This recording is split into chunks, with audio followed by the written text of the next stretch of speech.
So what is this ketogenic diet that everybody's talking about on social media? It's not a healthy diet. How can you eat mostly meat and be healthy? Well, hopefully in part 5 of my Keto 101 series, I can go over some of the aspects of the ketogenic diet and when you would use them. To catch up in the series, remember to go back on my YouTube channel and listen to parts 1 through 4. I think they will help you a lot with this content. I'm going to review the elements of the carnivore diet, some of the nutrient details to answer the question, is a carnivore diet even sufficient in nutrients?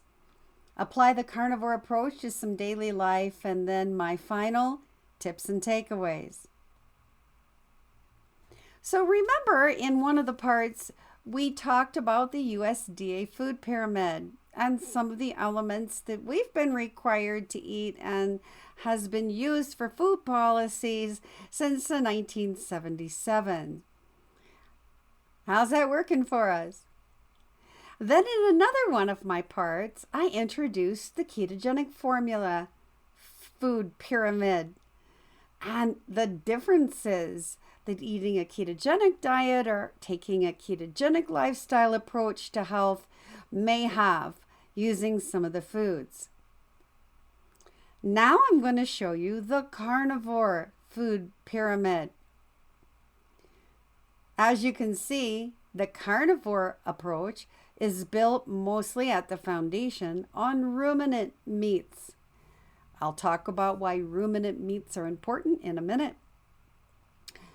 High protein sources, animal sources, high fat sources. And then the next tier is non-ruminant meats that are maybe a little lower in fat, a little higher in protein.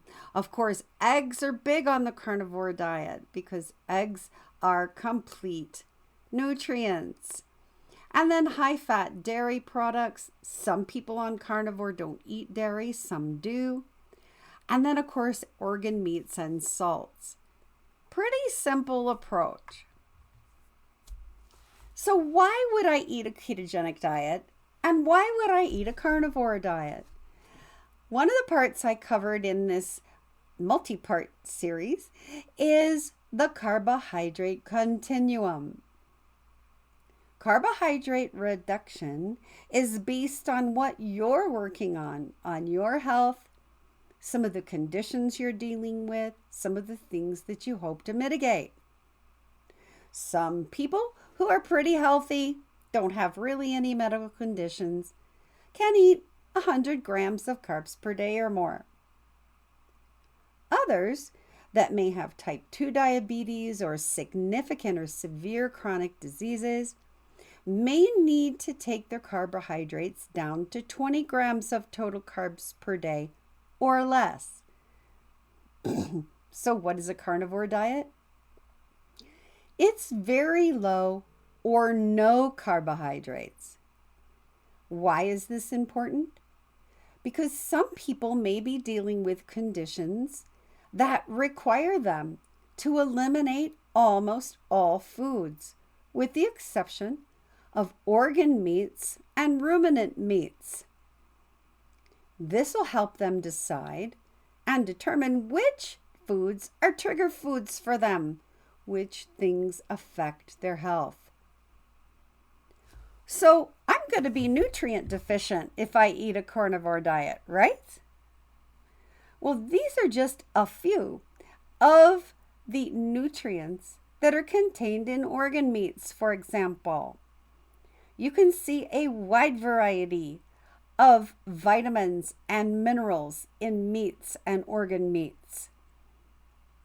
So in essence, when you're looking at the biochemistry of nutrient availability, all of the ruminant meats, most of the non-ruminant meats on a carnivore diet have every nutrient you'll need, even vitamin C. Remember that when somebody says, I've got to eat bananas for my potassium, well, in fact, Most of these foods on a carnivore diet have potassium.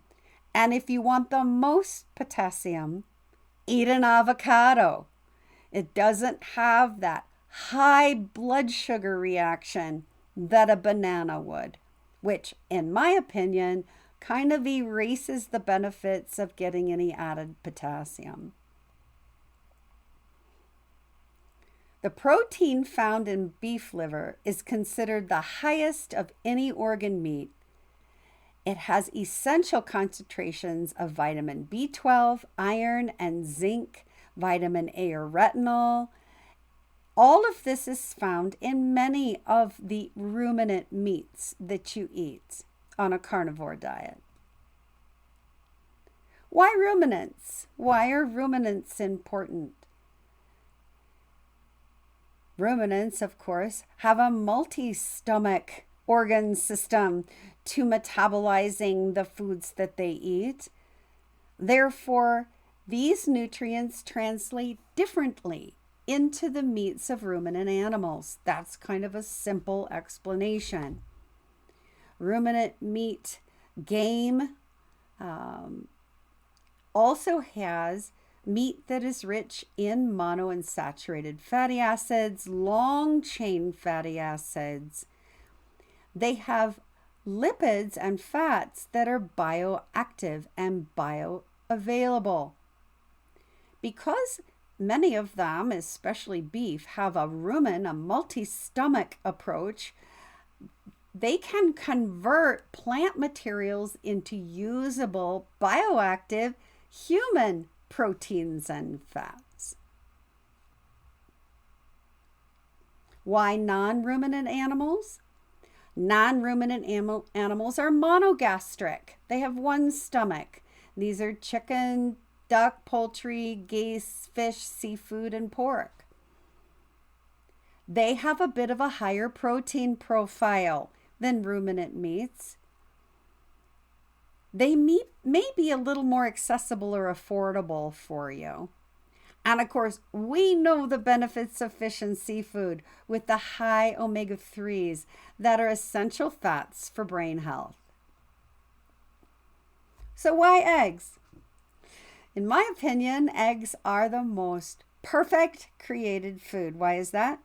Because an egg can create an entire being. Well, it makes sense that eggs would have every nutrient that's needed to create an entire being. They're nutrient dense with a high quality protein. They have selenium, phosphorus, choline, and vitamin B12. Multiple antioxidants that help your cells. They raise your healthy or good cholesterol, lower your triglycerides.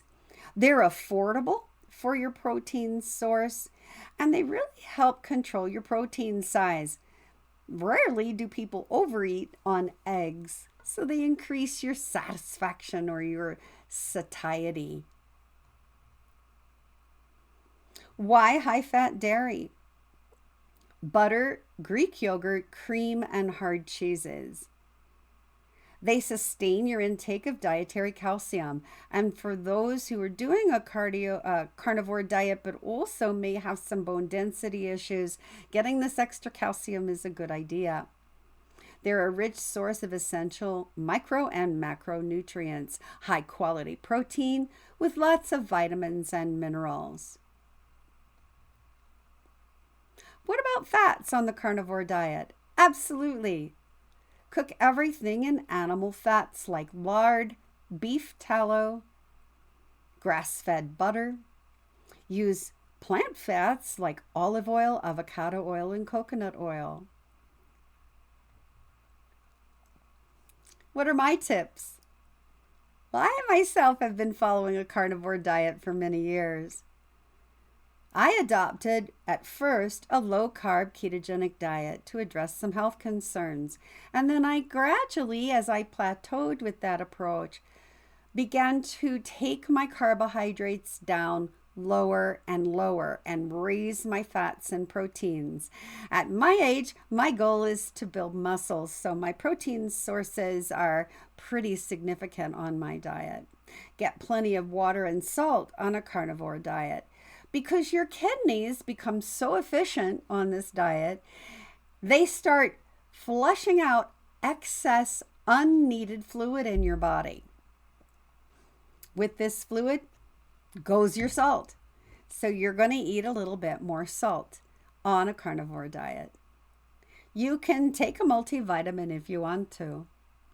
You may still add in an intermittent fasting regimen, and you may cycle on and off the carnivore diet throughout your ketogenic journey, according to your own health goals. I know many patients with polycystic ovarian syndrome, chronic colitis, irritable bowel syndrome, lots of gut health issues, who have done very well on a full-blown, ruminant-only carnivore diet. Thanks for stopping in to Keto 101. This was part 5, the carnivore diet. Be sure to stay tuned for my next part, where I will talk about testing, some of the lab testing you can have done, and check out parts 1 through 4 on my channel. See you next time.